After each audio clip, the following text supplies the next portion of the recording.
Business partner என்ற பெயரில் கூடவே இருந்து தன் அப்பாவை கொன்ற ராணாவின் முகத்தை பார்த்த பின்பு ஆத்திரத்தில் சர்வாவின் ரத்தம் கொதித்தது. அந்த நிமிடம் அவன் தன்னை கண்ட்ரோல் செய்து கொண்டதால் நிதானத்திற்கு வந்தான். ஆமா, நீங்க எவ்வளோ பெரிய ஆளு, உங்களால ஏன் என்னை கண்டுபிடிக்கவே முடியல? நீங்க கொஞ்சம் முயற்சி பண்ணியிருந்தா எப்பவோ என்னை கண்டுபிடிச்சிருக்கலாமே என்று சர்வா விக்ரமனிடம் சூசகமாக கேட்டான். ஒருவேளை விக்ரமனும் ஏதாவது சதி செய்கிறாரா என்ற டவுட் அவனுக்கு வந்தது. அவனுக்கு யார் மீதும் இப்போது நம்பிக்கை வரவில்லை. என்ன டைகர் இப்படியெல்லாம் கேட்கிற? உன்னை நாங்க தேடாத நாளே இல்ல. உன்னோட சின்ன வயசு போட்டோ மட்டும்தான் என்கிட்ட இருந்துச்சு. அதை வச்சு உன்னை கண்டுபிடிக்க எவ்வளவோ ட்ரை பண்ணோம், ஆனா முடியல. பரவாயில்ல, இப்ப நீ வரவேண்டிய இடத்துக்கு சரியா வந்துட்ட. நீ உயிரோட இருக்கேன்னு தெரிஞ்சா சூர்யாவும் மத்த டீம் மெம்பர்ஸும் ரொம்ப சந்தோஷப்படுவாங்க என்று விக்ரமன் ஆசையோடு கூற, சூர்யாவின் பெயரை கேட்டதும் சர்வாவின் முகம் இறுகி போனது. ராணா ஒரு துரோகி, அவன் மக சூர்யாவும் அப்படிதான் இருப்பான் என்ற எண்ணத்தில் இருந்தான் சர்வா. இருந்தும் அதையெல்லாம் முகத்தில் காட்டிக்கொள்ளாதவன் தன் வாழ்வில் மறைக்கப்பட்டிருக்கும் பக்கங்களை இன்னும் தெளிவாக தெரிந்து கொள்ள விரும்பினான். டைகர், நீ இல்லாததால இவ்ளோ வருஷம் சூர்யா தலைவனாய் இருந்தான். அதான் நீ வந்துட்டியே, இனி எல்லாத்தையும் மாத்திடலாம், நான் பாத்துக்கிறேன் என்று சொல்லிக்கொண்டு தன் டேபிளுக்கு சென்ற விக்ரமன் ஒரு டிராவை திறந்து தனது செக் புக்கை எடுத்து அதில் ஏதோ எழுத ஆரம்பித்தார். ராணா என் அப்பாவை கொன்னாங்கிறது இவங்க யாருக்குமே தெரியாது போல. அதனாலதான் அவர் பையன் சூர்யாவை தலைவனாய் இருக்க விட்டுருக்காங்க. இதை இன்னும் டீடைலா தெரிஞ்சுக்கணுமே என்று யோசனை செய்தான் சர்வா. அப்போது அவன் முன்னால் அந்த செக்கை நீட்டினார் விக்ரமன். அதில் 50 கோடி என்று எழுதப்பட்டிருந்தது.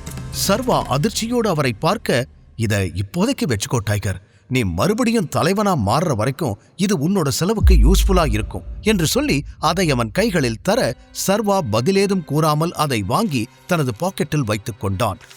நிமிடங்களில் தலைகீழாய் மாறிப்போன தனது வாழ்க்கையை அவனாலேயே நம்ப முடியவில்லை. அப்புறம் டைகர், ஒரு முக்கியமான விஷயம், நீ ஹவுஸ் ஆஃப் டைகர்ஸ்க்கு பாஸ் ஆகிற வரைக்கும் உன்னோட ஒரிஜினல் ஐடென்டிட்டி யாருக்குமே தெரிய வேண்டாம். நீ இப்ப எப்படி இருக்கியோ அதே மாதிரியே மெயின்டைன் பண்ணு. நேரம் வரும்போது எல்லாருக்கும் சொல்லலாம் என்று இறுதியாக அவர் கூற, சர்வா சரி என்று தலையாட்டினான். வெளியில் பலர் பல யோசனைகளுடன் இருக்க, வேதிகாதான் இவனை எதுக்காக அங்கிள் கூட்டிட்டு போனாரு, இவனுக்கும் அவருக்கும் என்ன சம்பந்தம் என்று சந்தேகத்தோடு நின்று கொண்டிருந்தாள். அப்போது அவளிடம் வந்த ஆகாஷ், என்ன உன் கூட வந்தவனை பத்தி யோசிச்சுக்கிட்டு இருக்கியா?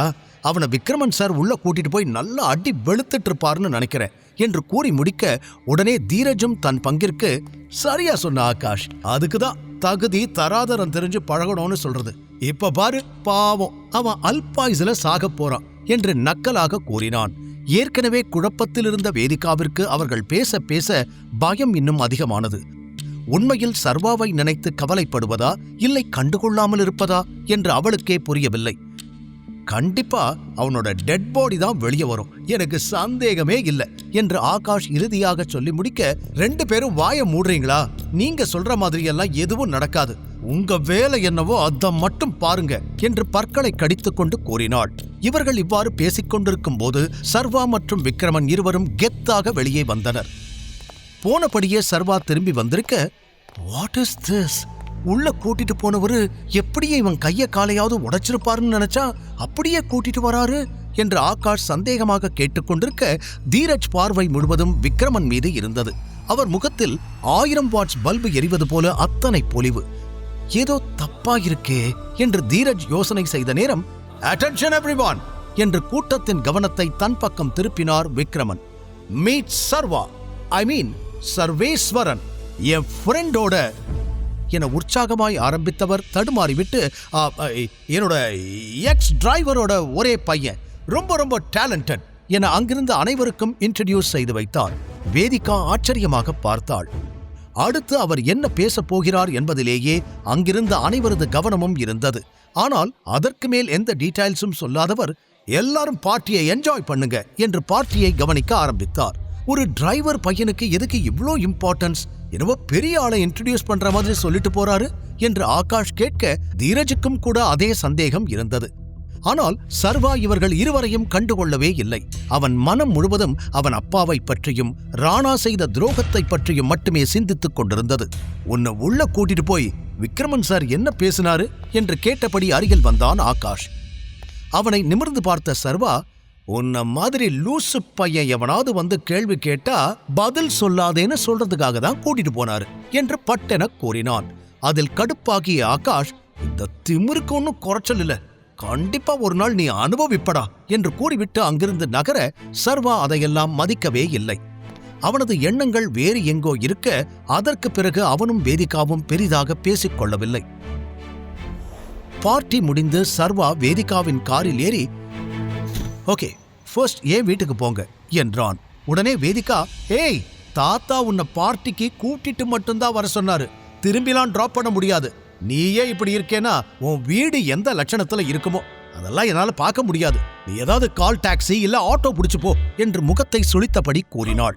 அது சர்வாவிற்கு சுருக்கென இருக்க அவளிடம் பேசுவதற்காக திரும்பி அவளை பார்த்து அமர்ந்தவன், ஹலோ வைஃபி என்று அவன் அசால்ட்டாக கூப்பிட அவள் அதிர்ச்சியாகி அவனை பார்த்தாள். இந்த பார்ட்டியில என்ன வியான்சேன்னு தானே எல்லார்கிட்டையும் சொன்ன, அப்ப நாவும் ஃபியூச்சர் ஹஸ்பண்ட் தானே, நாளைக்கே நமக்கு கல்யாணம் ஆகலாம், கொஞ்ச நாள்ல புள்ளையே கூட பெத்துக்கலாம், அப்போ புருஷன் வீட்டுல தானே பொண்டாட்டி வந்து இருக்கணும், அத நீ பார்க்க வேணாமா என்று கெத்தாக அவன் கேட்க, புல்ஷிட், யார் யாருக்கு ஹஸ்பண்ட்? ஏதோ ஃப்ராடுத்தனம் பண்ணி என் கூட ஒரு நைட் இருந்துட்டேனா நான் உனக்கு சொந்தம் ஆகிடுவேனா? என் தாத்தா தான் புரியாம ஏதோ பண்ணிக்கிட்டு இருக்காருனா அதையே நீ அட்வான்டேஜா எடுத்துட்டு உன் வேலையெல்லாம் என்கிட்ட காட்டாத. Stay within your limits. இப்பதான் உன் ட்ரூ கலர்ஸ் கொஞ்சம் கொஞ்சமா வெளியே தெரியுது என்று பொரிந்து தள்ளியவள் மூச்சு வாங்கினாள். சர்வா அமைதியாக அவளையே பார்த்து கொண்டிருந்தான்.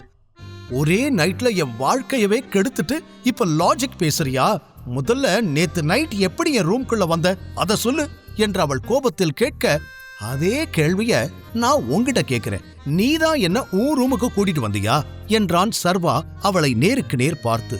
அதை சற்றும் எதிர்பாராத வேதிகா ஒரு நொடி திணறிப் போனாள். பின் சமாளித்துக் கொண்டவள், பண்றதெல்லாம் பண்ணிட்டு என்னையவே கேள்வி கேட்கிறியா?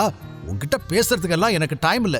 நீ உன் வீட்டுக்கு போ, நான் ஏன் வீட்டுக்கு போறேன். ஒருவேளை ஃபியூச்சர்ல நம்ம ஒன்னா தங்க வேண்டிய நிலைமை வந்தா அப்பவும் நீ தான் என் வீட்டுக்கு வருவ. அங்க என் வீட்டு சர்வன்ஸ் தங்குற இடத்துல இப்பவே உனக்கும் ஒரு பிளேஸ் ரெடி பண்ணி வைக்க சொல்றேன் என்று திமிராக சொன்னாள். அந்த வார்த்தை சர்வாவை ஆழமாக தாக்கியது. ஆனால் அவன் உள்மனது சொன்னது நிச்சயமாக வேதிகாவின் இயல்பான குணம் இது இல்லை என்று. ஆகாஷும் தீரஜும் அவமானப்படுத்தும் போது இவள்தானே அதை தடுத்து காப்பாற்றினாள் என்று மனதுக்குள் அலசி பார்த்தவன் தன்னை சமாதானப்படுத்திக் கொண்டான். பின் சிறிது நேரத்தில் அவள் இறக்கிவிட்டு சென்றுவிட வெறுமையான தன் ஹவுசிங் போர்டு அறையை பார்த்தவன் மனதிற்குள் சொல்ல முடியா பல எண்ணங்கள் ஓடியது.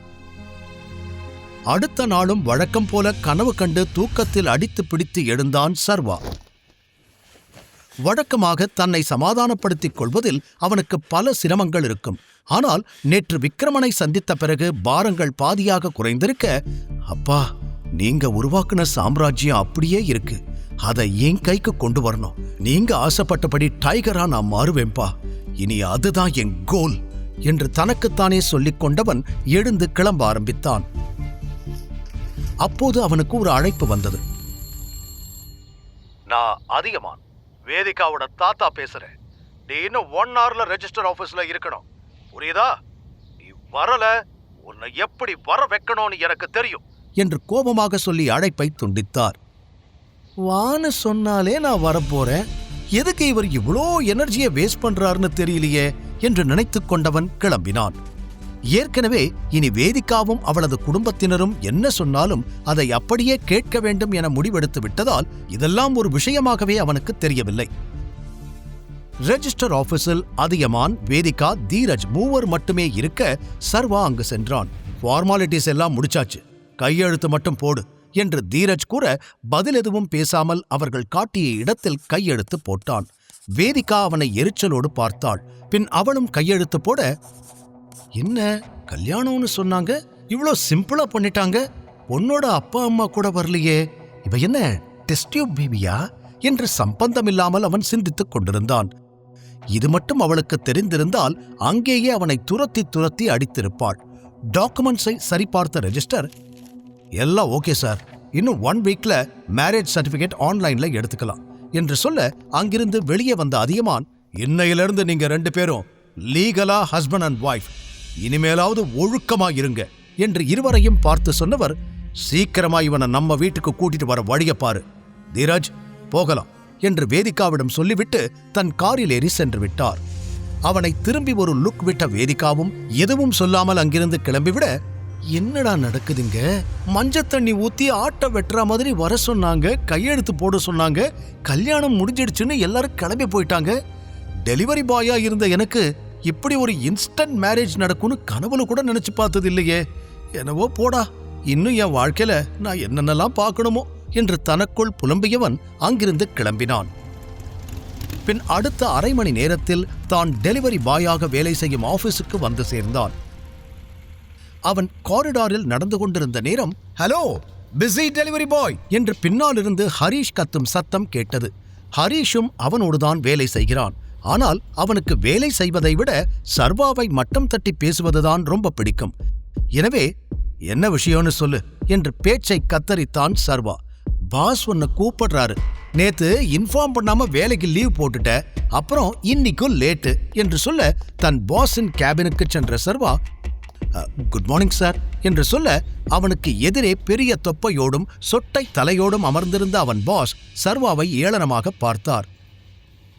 இந்த ஒண்ணுதான் குறைச்சல், நேத்து எதுக்கு லீவ் போட்ட என்று கத்த, சார் மாசத்துக்கு ஒரு தடவை கேஷுவல் லீவ் எடுக்கலாம் இல்ல என்றான் சர்வா நியாயமாகவே. வாய மூடு, இது என்ன உன் அப்பனோட கம்பெனியா என்றவர் எகிர சர்வா அவரை தீயாய் பார்த்தான். என்ன முறைக்கிற? இப்பவே இடத்த காலி பண்ணு, இனிமே உனக்கு இங்க வேலை கிடையாது என்று சொல்ல, எப்படியும் தனக்கு இந்த நிலைமை வரும் என்றவன் ஏற்கனவே யூகித்து வைத்திருந்தான். ஆகாஷுக்கு அவனுடைய பாஸை நன்றாகவே தெரியும். அதனால்தான் தன் வேலை போகிறது என்று புரிந்து கொண்டவன், சரி நான் போறேன், ஆனா அதுக்கு முன்னாடி இந்த மாசம் நான் பார்த்த வேலைக்கான சம்பளத்தை கொடுங்க என்று கேட்க அவன் பாஸ் மேலும் கோபமாகி, அப்படியா, அப்ப கொஞ்ச நேரம் பொறு, உன் சம்பளத்தை இப்பவே கொடுத்துடுற என்று அழுத்தி கூறியவர் அங்கிருந்த பெல்லை தட்ட, அடுத்த நிமிடம் உள்ளுக்குள் தடிதடியாக 4 பவுன்சர்கள் வந்தார்கள். இவனை கழுத்த பிடிச்சு வெளியே தள்ளுங்க என்று கத்தினார். ஆனால் அவர்கள் சர்வாவை தொடும் முன்பே சர்வா ஒருவன் கழுத்தை பிடித்து அங்கிருந்த மேஜையில் மடார் என்று அடிக்க, அவனோ ரத்தம் கொட்டிய தலையை பிடித்தபடி கீழே விழுந்தான். அடுத்த சில நொடிகளில் அங்கு ஒரு ஆக்ஷன் அதகளமே அரங்கேறியது. அவனது ஒவ்வொரு அடியிலும் அலறல் சத்தம் எதிரொலித்தது. இன்னொருவனின் கையை பின்னால் திருகிய சர்வா மற்றொருவனை மிதித்து பறக்கவிட 5 நிமிடத்தில் அந்த 4 பவுன்சர்களும் மண்ணை கவ்வி விட்டார்கள். கையிலிருந்த ரத்தத்தை உதறிய சர்வா, என்னோட சம்பளம் என நேராக பாஸிடம் கையை நீட்ட, அவரோ வேர்த்து போய் டிராயரில் வைத்திருந்த 25,000 ரூபாய் பணத்தை எடுத்து தர சர்வா வெடுக்கென்று புடுங்கிக் கொண்டான். இத முன்னமே பண்ணிருக்கலாம் இல்ல என்று சொல்லிவிட்டு சர்வா வெளியே செல்லும் முன் மீண்டும் பாஸை பார்த்து, இன்னொரு தடவை என் அப்பாவை பத்தி பேசுன, உன்னை உயிரோட குழி தோண்டி புதைச்சிடுவேன் என்று மிரட்ட, இதுவரை சர்வாவின் கோபத்தை பார்த்திராத பாஸ் மிரண்டு போனார். பின் சர்வா வெளியே வர திடீரென்று அவனுக்கு ஒரு அன்னோன் நம்பரிலிருந்து கால் வந்தது. ஹலோ, யாரு என்றவன் விசாரிக்க, அந்த பக்கம் விக்ரமன் தான் பேசினார். டைகர், நான் அனுப்புற அட்ரஸ்க்கு இன்னைக்கு நைட் வா என்றார். எதுக்காக அங்கிள்? டைகர், இன்னைக்கு ஒரு முக்கியமான ஆள் கிட்ட உன்னை நான் அறிமுகப்படுத்த போறேன். நம்ம மாஃபியா வேர்ல்டுல அவருக்குன்னு ஒரு பெரிய நேம் இருக்கு. உன்னோட அப்பா, நான், அவரெல்லாம் அந்த காலத்துல இருந்தே நல்ல பழக்கம். அவரோட பேரு கரிகாலன். ராஜன் இருந்த வரைக்கும் அவருக்கு கீழே தான் கரிகாலன் இருந்தாரு. இப்போ எங்க டைகர் நீ திரும்பி வந்துட்டேன்னு அவருக்கு தான் முதல்ல தெரியணும். அதனால நீ டின்னருக்கு ஹோட்டல் விஸ்தாராவுக்கு வந்துரு, நான் உனக்கு அட்ரஸ் அனுப்புறேன் என்று சொல்ல, சர்வாவோ கரிகாலனின் பெயரை கேட்டவுடன் தனி யோசனையில் நின்று விட்டான். அந்த பெயரை பற்றி யோசிக்கும் பொழுதே சிட்டியில் நடந்த பல மர்மமான கொலைகள் தான் அவனுக்கு முதலில் ஞாபகம் வந்தது. சென்னையில் கரிகாலன் என்ற பெயரை கேட்டாலே பயத்தில் ஒரு மரியாதை வந்து தானாக ஒட்டிக்கொள்ளும். அந்த அளவிற்கு அவருக்கென்று ஒரு இமேஜ் அனைவர் மனதிலும் இருக்கிறது. எனவே அப்படிப்பட்ட பெரிய மனிதரை தான் சந்திக்கப் போகிறோம் என்று யோசித்த பொழுதே சர்வாவுக்கு பின்னந்தலை சிலிர்த்தது. இன்னொரு பக்கம் அதே கரிகாலனுக்குத்தான் வருங்காலத்தில் தான் லீடராகப் போகிறோம் என்ற எண்ணமே அவன் இரத்த ஓட்டத்தை அதிகமாக்கியது. விக்ரமன் உண்மையிலேயே சர்வாவை ஹவுஸ் ஆஃப் டைகர்ஸுக்கு தலைவனாக்க விரும்புகிறாரா, இல்லை இது சர்வாவை சுற்றி விரிக்கப்படும் சூழ்ச்சி வலையா? தொடர்ந்து கேளுங்கள். Tiger Returns, only on Pocket FM. Link டிஸ்கிரிப்ஷனில் கொடுக்கப்பட்டுள்ளது.